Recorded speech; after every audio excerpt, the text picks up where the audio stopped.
እውነት ለመናገር ያክል ዛሬ ጋሽዬን ስላየኋቸው በጣም ደስ ብሎኛል። የአብርሽና የነ ሀይሚዬ ውድ አባት እድሜ ጤና ይስጥልን። የኛ ምርጥ አባት እውነት በጣም ነው ደስ ያለኝ። ወላጅ አባቴን ያዩትኝ ያክል ነው የተሰማኝ። እኔ እውነት ለመናገር ያክል ይሄ ችግር እንዲፈታ በእርግጥ ትልልቅ ሰው ያስፈልጋል። የአብርሽና የሩታ ጉዳይ እንደ ቀላል የምናየው ጉዳይ አይደለም። ምክንያቱም ከዚህ በፊት እናስታውሳለን በቤተሰብ ሽምግልና ተልኳል። አብርሽና ሩታ ብቻ አይደሉም፣ በግል አይደለም የተዳሩት። ሽምግልና የተላከበት ቤተሰብ የገባበት ህይወት ነው የነሱ ህይወት። ነገር ግን እዚህ ጋር በማይረባ ነገር ባለፈ ታሪክ እዚህ ጋር ተጣልተው መንገድ መቅረት የለባቸውም። ያን ነገር ደግሞ ግድ ለመቅረፍ ጋሽዬን የመሳሰሉ ትልልቅ ሽማግሌዎች መገኘት ስለነበረባቸው እንግዲህ አብርሽም ወደ ቡታጅራ ሄዷል ማለት ነው። ብቻዬን እዚህ ጋር መቀመጥ ደበረኝ፣ ስለዚህ ጭንቅላቴ እረፍት ያስፈልገዋል፣ ቤተሰብ ጋር መሄድ አለብኝ በማለት ያው ቤተሰብ ጋር በሄደ አጋጣሚ ነው እንግዲህ ከጋሽዬ ጋር የተገናኘው። ጋሽዬም እንግዲህ አብርሽ ጥፋተኛ እንደሆነና ሌላው ነገር ደግሞ ያው ምን መሰላችሁ ውዶቼ፣ የአብርሽና የሩታ ህይወት ብዙ ሰው የሚቀናበት ህይወት ነው። ብዙ ሰውም ሩታና አብርሽ እንዲለያዩ የሚፈልጉት አሉ። በዛ መሀል ደግሞ ሴጣን ገባ። ጋሽዬ እንዳሉት እነሱም አልበረቱበትም። በቃ ለሴጣን ቦታ በጣም ለቀቁ ማለት ነው። ክፍተት ፈጠሩ። ሩታም በአብርሽ መጠራጠር ጀመረች። ያቺ ልጅ ስትመጣ እንግዲህ አብርሽ የኔ ፍቅረኛ ነበረ እያለቃቀሰች ስትመጣ ሩታ እውነት አሁን ያለ ህይወት ሊሆን ይችላል፣ ያለፈ አይደለም።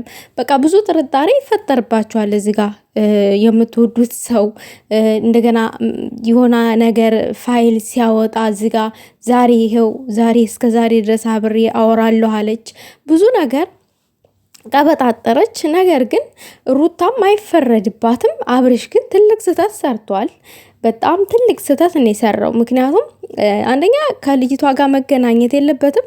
ሁለተኛ ነገር ደግሞ ምንም አይነት ቴክስት እንኳን ብትልክለት እምቢ ማለት ነበረበት። ይሄ ለሱ በጣም ትልቅ ስህተት ነው።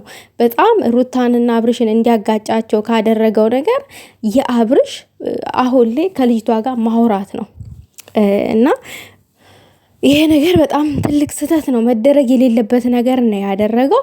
ነገር ግን ደግሞ እንግዲህ ነጋሽዬ ይሄንን ችግር ካወቁትና ከሰሙት በእርግጠኝነት የሚፈቱት ይመስለኛል። ያው ትልቅ ሰው የገባበት ትልቅ ሰው በመሃል ካለ አብርሽና ሩታም በወጣትነታቸው ትዳርን ተጋፍጦ ወደ ትዳር ቦታ መጋፈጥ ማለት እንደቀላል አይደለም፣ ከባድ ነው። ቤተሰብ ኃላፊነትን መውሰድ ማለት ነው እና ከባድ ነው። እንግዲህ በእንደዚህ አይነት በወጣትነት ዘመን ደግሞ በዚህ መንገድ መፈተን በጣም ከባድ ነው። ነገር ግን ሩታም አሁን ላይ ተስፋ ቆርጣለች። በጣም ልቧ ተሰብሯል። አይፈረድም በሷም። እኔም ብሆን ልቤ ይሰበራል እንደ ሴት ቆመን ካሰብን። ነገር ግን እንደ አረመኔ ሴት ካይን ደግሞ ልክ ሩታን የሚሰደውና የሚዘቀዝቁ አሉ። በቤታችሁ ይግባ አልላችሁም። ነገር ግን ሩታ የተፈተነችውን ፈተና እናንተም ተፈተኑትና ያኔ የሩታ ህመም ይገባችኋል ነው ማለት እንፈልገው። ምክንያቱም ወንድ ልጅ ስላችሁ ለሁሉም ወንድ አይደለም። አሁን እንደ አብርሽ አይነቱ በፊት በጣም ጥሩ ነበረ፣ በጣም መልካም ነበረ። አሁንም ክፉ ሆነ እያልኩኝ አይደለም። ነገር ግን ከሆነ ጊዜ ወዲህ ነው የተቀየረው። እገሊት አልቅሳ መጣኝ እሱ መንሰፍሰፍ ምን አገባው? ለምን ሩታን ማሰብ ነው ያለበት። አሁን ስላለው ህይወት ነው ማሰብ ያለበት። ያለፈ አልፏል፣ መስማት የለበትም። እሺ ይቺ የዚህ ጉዳይ ጋሽዬ ምናምን ሆነው ሽማግሌ ሆነው የሀገር ሽማግሌ ሆነው ይህንን ጉዳይ ሊፈቱት ይችላሉ። በእርግጠኝነት አብርሽና ሩታ አይለያዩም።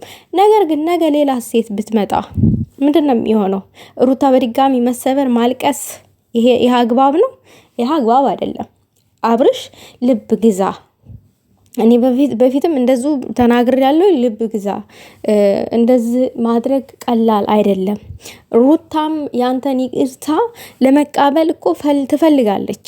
ነገር ግን አሌለ በድጋሚ እንደዚህ አይነቱን ስህተቱን ቢሰራስ በድጋሚ ብጎዳስ የሚለው ነው ሩታ ስጋት ላይ የጣላት እንጂ አንተን ማጣት ፈልግ አይደለም።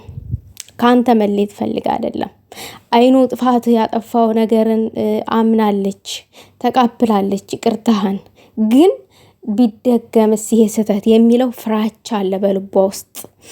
አይክ ይሄ ነው ሩታ ውስጥ ያለው ነገር። ግን ጋሽዬ ደግሞ ይሄንን ነገር ፈተውት እንደሚያስታርቁልንና በሰላም ወደ ቤታቸው ወደ ሞቀ ጎያቸው እንደሚመለሱ ሙሉ ተስፋ አለኝ። ጋሽዬ እድሜ ጤና ይስጥልን። የኛ መካሪ የኛ ውድ አባት የአብሪሽ አባት ብቻ ሳትሆኑ እርሶ የሁላችንም አባት ነዎት።